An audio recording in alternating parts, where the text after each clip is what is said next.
Workshop Wednesday on Wednesday. Hope y'all all doing good. Well, I'm doing this video Wednesday. We'll see if the old internet works and gets it out there in time for you guys before it arrives on Thursday. Thank you for not yelling at me when the Workshop Wednesday shows up on Thursday, which has happened in the past. We're having internet problems. Heating up in Texas, 94 yesterday, a nice cool brisk 77 today.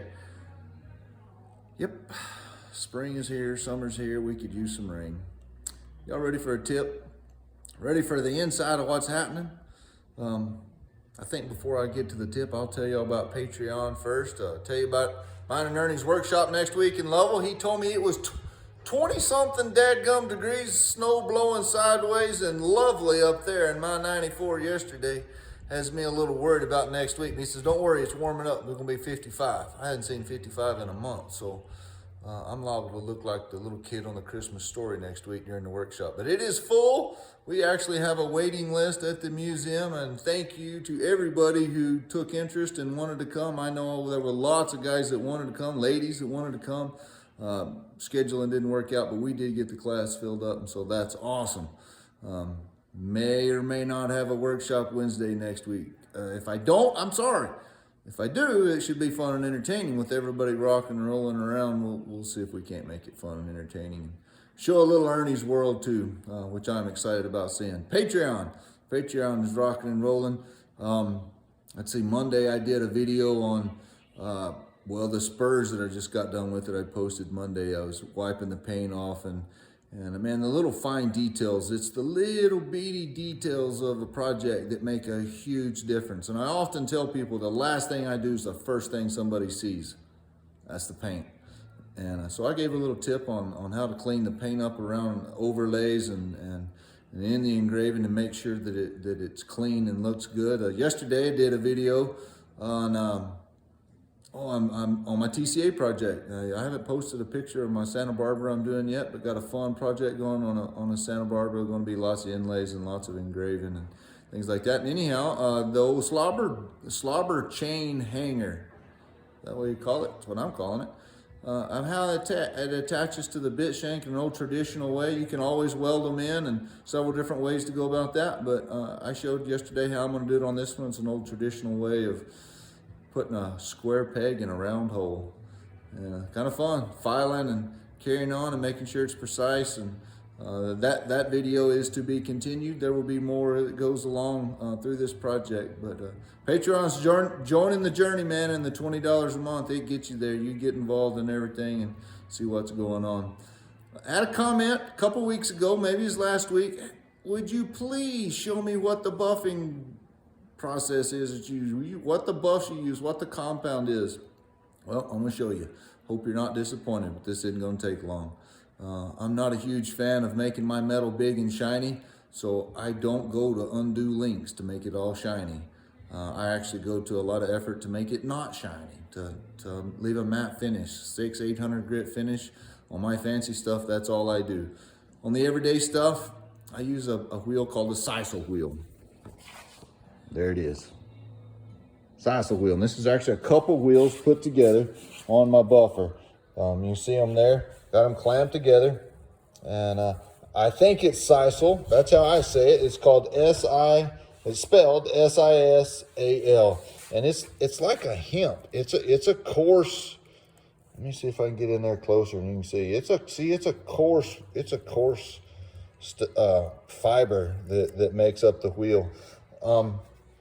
It does really good for blending metal together, like on scratches. It blends things together. So when you're talking about buffs, they're classified in two categories, cut and color. Cut is how aggressive it is.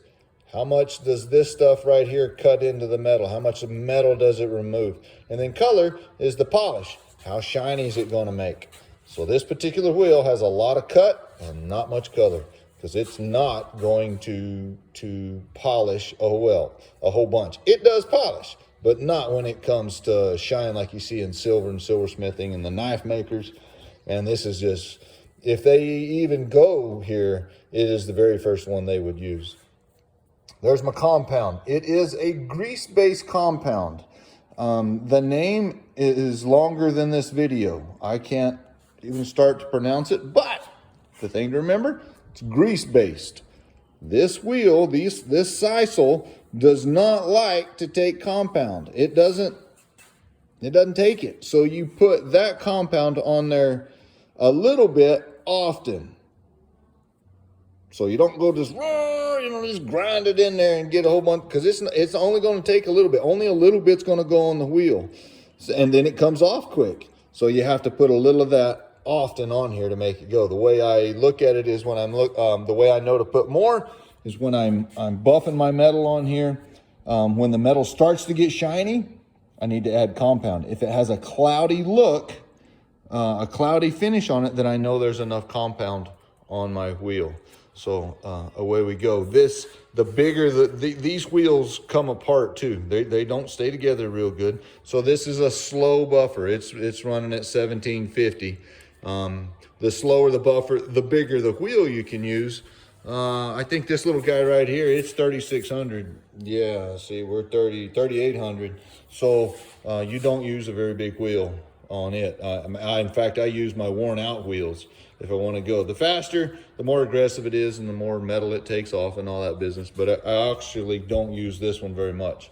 That one right there is another slow buffer that I have going. So all of these are exact same, different sizes. For the schools, I have a couple set up and all that. I just use one of them most of the time in my own. I mean, they're all the same, except the one goes faster. And I don't use that fast one very often right there. Anyhow, I get this compound and this wheel from Knife and Gun Finishing Supplies, K&G. Look online, they have them. They only have one choice. I think these sisals, different companies make them, and they come treated and non-treated, and there's all kinds of different options and yada. If you'll go to Knife and Gun Finishing Supplies, they have this one wheel and this one grease-based compound. That guy right there. And make sure grease-based compound, sisal wheel. There you go. That's it.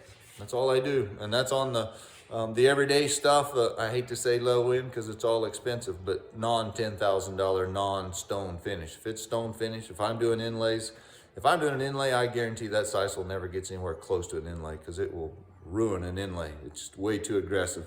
Remove way too much silver and make it all a mess. But anyhow, that's the buffing. Bits and spurs. I'm not telling you knife makers. I'm not saying anything silversmiths. Silversmiths, you might like it because it's definitely going to remove that fire scale quick. And when I do some silver soldering on stuff, it does a great job removing the fire scale quick. So you're not buffing and trying to get the fire scale off or sanding by hand. It'll get in there, get it gone quick. But be careful. It's aggressive. It'll get a hold. No, it's not sandpaper. Not that aggressive. But when you're thinking buff, it gets a hold.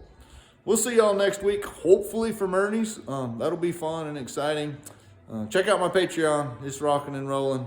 I got lots of guys on there. There's 70 people follow me from around the world. And if you ever want to come to one of my workshops, I can say that watching those videos would make the workshops better because you'll know what the devil it is I'm about to tell you before you get here. And then you can accomplish it when you get here. And if you can't ever get here, hey, that's the next best thing, watching me do it.